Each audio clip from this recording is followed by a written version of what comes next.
बिस्मिल्लाहिर्रहमानिर्रहीम। अस्सलामु अलैकुम मेरे प्यारे मोहतरम नाजरीन।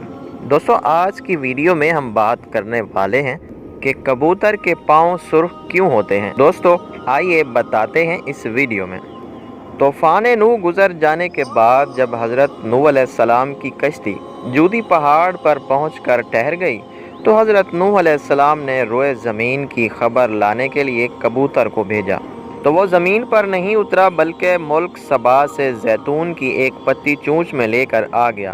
तो आपने फरमाया कि तुम ज़मीन पर नहीं उतरे, इसलिए फिर जाओ और रोए ज़मीन की खबर लाओ। तो कबूतर दोबारा रवाना हुआ और मक्का मुकरमा में हरम काबा की ज़मीन पर उतरा और देख लिया कि पानी ज़मीन हरम से ख़त्म हो चुका है और सुर्ख रंग की मट्टी ज़ाहिर हो गई है।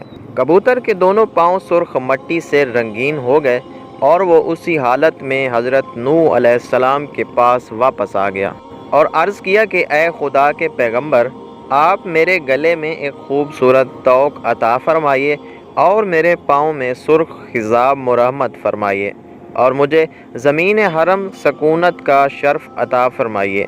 चुनाचे हज़रत नूह अलैहिस्सलाम ने कबूतर के सर पर दस्त शफ़क़त फेरा और उसके लिए ये दुआ फरमा दी कि उसके गले में धारी का एक खूबसूरत हार पड़ा रहेगा और उसके पाँव सुर्ख हो जाएं और उसकी नस्ल में खैर व बरकत रहे और उसको ज़मीन हरम में सकूनत का भी शर्फ मिले। दोस्तों, अगर आप हमारे चैनल पर नए हैं तो हमारे चैनल को सब्सक्राइब कर दें और वीडियो को लाइक करना मत भूलिए। मिलते हैं अगली एक नई वीडियो में, तब तक के लिए अल्लाह हाफिज़।